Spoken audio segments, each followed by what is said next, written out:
बिस्मिल्लाहिर्रहमानिर्रहीम। अस्सलाम वालेकुम दोस्तों। मेरा नाम है आतिफ जी। मेरे साथ इस वक्त मौजूद हैं मलक महबूब साहब। सर कैसे हैं आप? ठीक हैं? सेहत ठीक है सर? जी अल्लाह का शुक्र है। आप बताएं कैसे आते हैं भाई, आप ठीक हैं? अल्हम्दुलिल्लाह, शुक्र sir. Thank you sir, thank you so much. Sir 2026 Pakistan Tehreek Insaf Imran Khan और सुहेल अफरीदी के दौरे के बाद क्या देखते हैं? देखिए सर, 2026 जो है पीटीआई के लिए बहुत अच्छा रहेगा। मुझे पता है आपको भी अभी यकीन नहीं आ रहा होगा, और अगर आपको याद हो तो 28 नवंबर 2025 को जो मैंने आपको एक डेट दी हुई थी कि पीटीआई के लिए बड़ा स्ट्रांग होगा और यहां से आपको पीटीआई बाउंस बैक करती हुई नजर आनी चाहिए। नो डाउट उसके बाद खान साहब के ऊपर एक केस हो गया, उसकी सजा सुना दी गई, और वो फिर लोगों का ये कहना था कि पीटीआई कहाँ से मजबूत हुई है। लेकिन अभी आप रिसेंटली उनका जो एक जलसा हुआ है, तहरीक हुई है, उसको देख सकते हैं कि उन्होंने कैसा परफॉर्म किया है। और आने वाले दिनों में ये मेरे लिए कोई बड़ी बात नहीं होगी कि पीटीआई इस तरह के जलसों को और भी ज्यादा एक्सटेंड करके पूरे पाकिस्तान में फैला दे, और जो स्ट्रीट मूवमेंट है जिसका ये लोग नारा लगा रहे हैं, ये बढ़ती हुई ही नजर आ रही है। तो इन शॉर्ट, पीटीआई के लिए 2026 बहुत अच्छा होगा। अब आते हैं अगर सोहेल आफरीदी। सोहेल आफरीदी मुझे ऐसा लगता है कि बहुत जबरदस्त चाहरेहाना बैटिंग कर रहे हैं। और मैंने आपको कहा था कि वो जैसे ही पिच पर आएंगे या संभालेंगे तो वो बहुत अच्छा परफॉर्म करते हुए आपको नजर आएंगे। नो डाउट इनिशियली उनके लिए प्रॉब्लम हुई थी, लेकिन अब उन्होंने अपना जो बोलते हैं कि पिच पे आके अपने आप को कंट्रोल में ले लिया है। और इनफैक्ट पूरी पार्टी को उन्होंने काफी हेल्प आउट करके स्टैंड लेने में अपनी बहुत ज्यादा जुर्रत दिखाई है, इसमें कोई शक नहीं है। सुहेल अफरीदी ने सर जो लाहौर का दौरा किया है, वो फायदा है या नुकसान रहा है पीटीआई के लिए? सर ये तो क्लियर फायदा ही है ना उनके लिए। नो डाउट उनके लिए प्रॉब्लम्स क्रिएट होंगी, मैं आपको यही बोलने वाला था कि आप ये नहीं समझें कि सोहेल आफरीदी जिस तरह परफॉर्म कर रहे हैं वो आने वाले दिनों में इसी फ्रीक्वेंसी से करेंगे तो सही, लेकिन साथ साथ उनके लिए मुश्किलात बढ़ती हुई भी नजर आ रही हैं।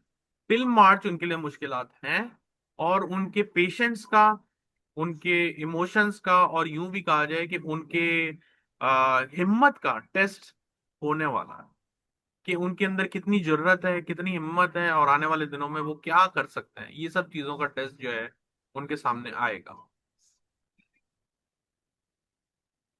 स्ट्रीट मूवमेंट फायदा देगी पीटीआई को या नुकसान पहुंचाएगी? क्योंकि पीटीआई अच्छा काम करने की कोशिश करती है, वो नेगेटिव हो जाता है, कुछ ना कुछ ऐसा मिसहैप हो जाता है, नारे लग जाते हैं। देखें, इसमें कोई शक नहीं है कि ये स्ट्रीट मूवमेंट बहुत कामयाब हो। वजह आपको मैंने पहले भी बताया था, जब भी कोई चीज पाकिस्तान के सेंटर पॉइंट से स्टार्ट होगी, जैसे लाहौर हो गया, पंजाब हो गया, सेंटर पॉइंट पाकिस्तान का पंजाब आता है। तो जब भी वहां से कोई स्ट्रीट मूवमेंट स्टार्ट होगी, वो आपको बहुत बड़े हाईएस्ट लेवल पे जाती हुई नजर आएगी। हाईएस्ट लेवल क्यों? क्योंकि पाकिस्तान का जो किसी भी, इनफैक्ट किसी घर का भी सेंटर पॉइंट अगर बहुत स्ट्रांग होता है तो वो घर या वो घर में रहने वाले लोगों के लिए बड़े फायदे होते हैं। इसको बोलते हैं वास्तु। तो वास्तु के हिसाब से मुझे ऐसा लगता है कि पाकिस्तान के लिए लाहौर बड़ा इंपॉर्टेंट है और गढ़ है। वहां पे अगर कोई सीड रख दिया जाए तो आने वाले दिन बहुत ज्यादा उसके हिसाब से चलते हुए आपको नजर आएंगे। इसमें कोई शक नहीं सर। पीपल्स पार्टी की बुनियाद लाहौर से बनी, पाकिस्तान तहरीक इंसाफ की बुनियाद लाहौर से पड़ी। नवाज शरीफ फैमिली, खुद शरीफ फैमिली लाहौर से बिलोंग करती है। तो आप समझते हैं कि वास्तु का वो टाइम अब शुरू हो चुका है लाहौर से, जो सैर खरीदनी शुरू किया है?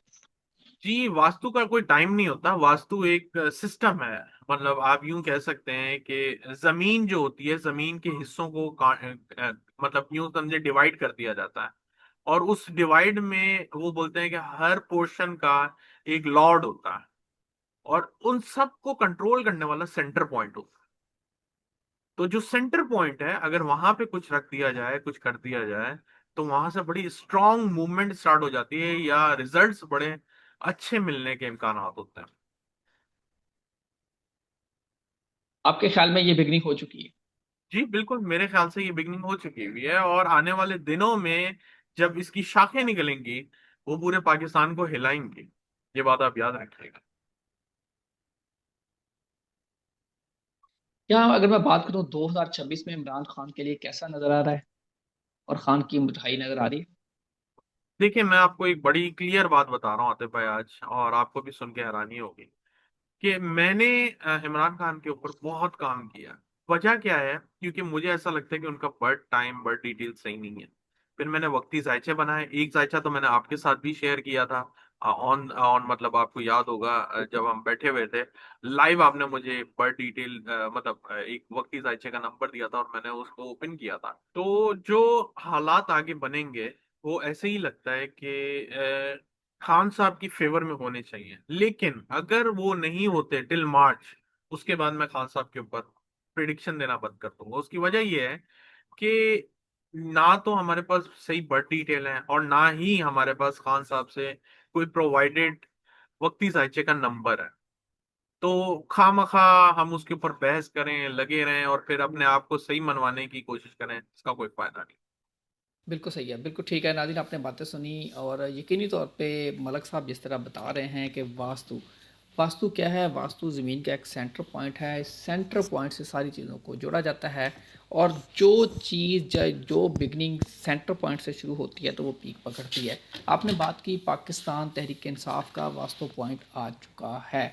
अगर हम बात करें पाकिस्तान तहरीक इंसाफ की जब बुनियाद है वो भी लाहौर, फिर पाकिस्तान तहरीक इंसाफ के इमरान खान के जलसे वो लाहौर, लाहौर से पीटी ने सारी बुनियाद बनाई, पीटी ने बुनियाद अपनी चलाई। और उसके बाद हम देखते हैं किस तरह फिर इमरान खान लाहौर में बैठते थे। ज़मान पार्क आपका घर भी लाहौर, और अब अगर देखा जाए तो सुहेल अफरीदी ने आके दोबारा जला बख्शी है, जिस तरह अगर हम कहें। यकीनी तौर पे अब ज़मान पार्क दोबारा आबाद हो चुका है। अगर लाहौर की बात करें, अब सुहेल अफरीदी शाह महमूद क़ुरैशी के घर भी गए, सुहेल अफरीदी महमूद रशीद के घर भी गए, और सुहेल अफरीदी उमर सरफराज चीमा के घर जाना चाह रहे थे लेकिन उनको इजाज़त नहीं वहाँ मिली जाने की। लेकिन इसके साथ साथ एजाज चौधरी के घर भी गए। अगर देखा जाए तो इमरान खान के जो साथी थे, जो पुराने साथी थे, जो लाहौरी थे या जो पंजाबी थे, पंजाब जिनकी बेस थी, या जो वास्तु जिस तरह मलक साहब बता रहे हैं सेंटर पॉइंट था, वास्तु उन्होंने वहाँ से आगाज़ किया, और वही लोग इस वक्त अंदर हैं। अगर देखें तो पूरी पीढ़ी के लोग तो बाहर आ चुके हैं, लेकिन इस वक्त अंदर वही लोग हैं जो वास्तु से बिलोंग करते थे। ये वास्तु का इमरान खान के साथ ये गहरा रास्ता यकीनी तौर पे जुड़ा हुआ। अगर बात करें केपीके की, तो केपी में यकीनी तौर पे सुहेल अफरीदी ने एक अच्छी मूव की है। गो के वो पंजाब आए, जहाँ पंजाब संघ में तोड़ फोड़ हुई, उल्टे सीधे सवालात हुए, यहाँ तक सवाल हो गया कि आप जी मनशियात साथ लेके आए हैं। और फिर मीना खान अफरीदी का सारा मामला हुआ। ये यकीनी तौर पे हमारे जो साफ़ी भाई हैं उनको भी इस तरह के क्वेश्चन जो करने ये भी जेब नहीं देते। कहा जाता है कि जी सुहेल अफरीदी आए हैं तो फिर प्लांटेड साफ़ी थे ये सारे। अब अल्लाह बेहतर जानता जी उनको किसने फीडबैक किया नहीं किया। साफ़ी तो एक इंडिपेंडेंट होता है। बहरहाल जी, करने का मकसद ये है कि असल जो चीज़ थी, सुहेल अफरीदी ने ये कामयाब दौर किया। मेरी ज़ाती ऑब्जर्वेशन या मेरा ज़ाती ख्याल ये है, मुझे 12-13 साल हो गए हैं मीडिया की फील्ड में, 14 साल गालबन। तो यकीनी तौर पे मैं भी अगर देखूं तो पाकिस्तान तहरीक इंसाफ की ये अच्छी मूव हो सकती है। पीटीआई को चाहिए ये मूव बनाने के लिए सबसे पहले मैदान में आना ज़रूरी है। जब मैदान में आप होंगे तो आपके लिए रास्ते आसान होंगे। मैदान में आने के लिए आपको क्या करना होगा? सबसे पहले आपको स्पेस बनानी पड़ेगी। स्पेस इस तरह अगर हम बात करें लाहौर में मवेशी मंडियाँ पे गालबन जलसा किया था अली मीन गंडापुर ने।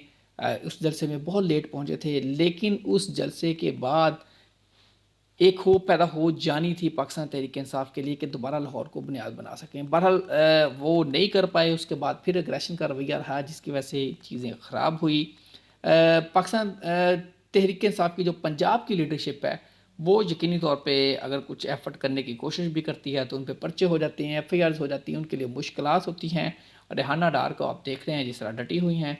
पीटीआई में जो लोग अपनी स्पीच जो शख्स बनाना चाहता है तो कहा जाता है ये कॉम्प्रोमाइज़ हो गया, चाहे अलीमीन गंडापुर हो चाहे कोई भी हो, कॉम्प्रोमाइज़ कहा जाता है। बैरिस्टर गौहर के बारे में बातें होती हैं। फिर यहाँ फवाद चौधरी और बाकी जितनी लीडरशिप है, इमरान इसमाइल है, ये पीटीआई तो छोड़ चुके हैं लेकिन अब पीटीआई को दोबारा जोड़ने की बात कर रहे हैं।